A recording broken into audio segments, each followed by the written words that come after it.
ቤተክርስቲያን ስትሄድ አትሰቀቅም። ምንም ሆነ ሂድ፣ ሌባሁን፣ አመንዝራሁን፣ ነፍሰ ገዳይሁን፣ ቀማኛሁን፣ ምን ሁን ወደ ክርስቶስ ቤት ስትመጣ ሊፈረድብህ አትመጣም። ሊምርህ ነው ያመጣ። የልብ መድኃኒት ለኩላሊት አይሆንም።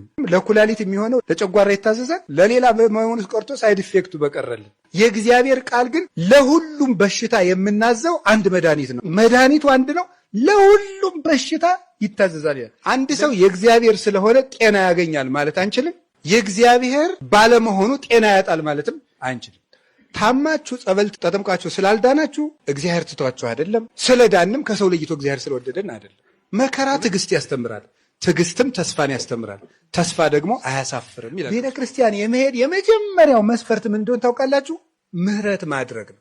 ምህረት የሌላቸው ሰዎች ምህረት አያገኙም። ቤተ ክርስቲያን ስትሄዱ ማንንም የሚከስል ሊና ሊኖረን አይገባም። ምህረት ሳይኖረን እግዚኦ ማረነ ማለት ምርት ሳይኖርህ ማረኝ ትላለህ። አትምርም። ቢያንስ ተው ይተውላችኋል፣ ይቅር በሉ ይቅር ይላችኋል።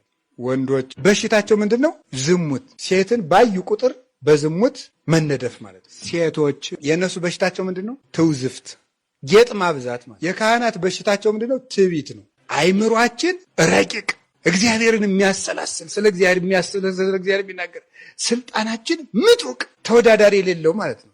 ባላንጣ የማይነሳበት፣ እኛ ያሰርነውን መንግስት አይፈታው ይላል። እንዲህ ያሉ ይታበያሉ። የመነኮሳት በሽታቸው ደግሞ ምንድነው? ስስት ነው። 10 ሰሃን እንጀራ እያለ የንስሐ ልጆች እዚያው ይሻግታታል፣ ለሰው አይሰጠውም ማለት ነው። መነኩሴ ዝም ብሎ ያየውን ዕቃ ሁሉ ስጡኝ ማለት። የሽማግሌዎች ወይም የአረጋውያን በሽታቸው ምንድነው? ገንዘብ መውደድ። ሳረጅ ማን ይጦረኛል ስለሚሉ ሽማግሌ በቃ ከትራሱ ስር የሆነች ብር አለች፣ ላንጥፍልህ ሲባል ቆይ ወደ ላይ እንዳትሄድ ይሄን እኔ ያነጥፈዋለሁ ነው የሚለው ማለት ነው። ይሄ አምስቱ ምናችን ነው? በሽታችን ነው። ሁሉም አይነት በሽታ ከቤተ ክርስቲያን በታች ነው። ቤተ ክርስቲያንን የሚያሸንፋት ኃጢአት የለም። ምንም የኃጢአት ማህበር ቢኖር ከጌታችን ከኢየሱስ ክርስቶስ ደም በላይ የሚሆን ኃጢአት የለም። ምንም ነገር ቢሆን በሱ ደም ይደመሰሳል። ምንም ኃጢአት ከእግዚአብሔር ይቅርታ በታች ነው። የሥላሴን ስም ማጥናት መማር፣ በሥላሴ ስም መመካት፣ በአብ በወልድ በመንፈስ ሲበሉ አማትቦ መብላት፣ ከቤት ሲወጡ አማትቦ መውጣት፣ ወደ ቤት ስትገቡ የራሳችሁ ቤት እንኳ ቢሆን አማትባችሁ መግባት፣ ውላችሁ ወጥታችሁ እንኳ ቢሆን ተመልሳችሁ ስትገቡ አማትባችሁ መግባት፣ የራሳችሁን እስክብሪቶ ለሰዋውሳችሁ እንኳ ቢሆን ሲመለስ አማትቦ መቀበል፣ የትም ቦታ ላይ የሥላሴን ስም ማህተም ማድረግ ነው። የጌታችን መድኃኒታችን ኢየሱስ ክርስቶስን ስም መጥራት። ሰይጣን ኢየሱስ እንደሚባል ስም አድርጎ የሚጠላው ነገር የለም። ታውቃላችሁ? ይሄ እውነት የለም። የእግዚአብሔር ልጅ ጌታዬ ኢየሱስ ክርስቶስ ሆይ ማረኝ ሲባል ከሰማይ በታች ከምድር በላይ ከምድር በታች ያለ ጉልበት ሁሉ ለኢየሱስ ክርስቶስ ስም ሊሰግድ ይገባል። ስለዚህ በጌታችን በኢየሱስ ክርስቶስ ስም መመካት፣ ስሙን ጠርቶ መተኛት፣ ስሙን ጠርቶ መውጣት፣ ትራንስፖርት የሚሆን መንገድ ላይ የሚሆን የእሱን ስም እየጠሩ መሄድ። በኢየሱስ ክርስቶስ ስም ድል የማይነሳ አጋንንት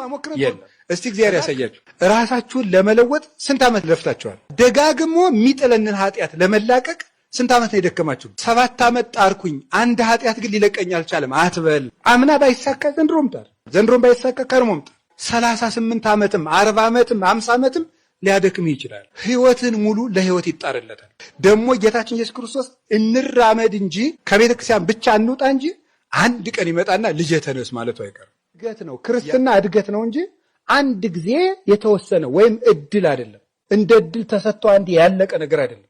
ድኛለሁ አይደል ብለህ የምትኖረው አይደል። ሁልጊዜ መዳንህን ከክርስቶስ ጋር ይዘህ የምትቀጥለው ነው። ስትወድቅበት የኖርከው ስጋ ወደ ስህተት ሲጥልህ፣ ወደ ዝሙት ሲጥልህ፣ ወደ ሌብነት ሲጥልህ፣ ወደ ውሸት ሲጥልህ፣ ወደ እንቅልፋምነት ሲጥልህ፣ ወደ ሆዳምነት፣ ወደ ዘረኝነት፣ ወደ ስድብ ሲጥልህ የነበረውን ስጋ ተሸከመው። አሁን ግዛውና ወደ ገነት ይዘው ሂድ ራስህ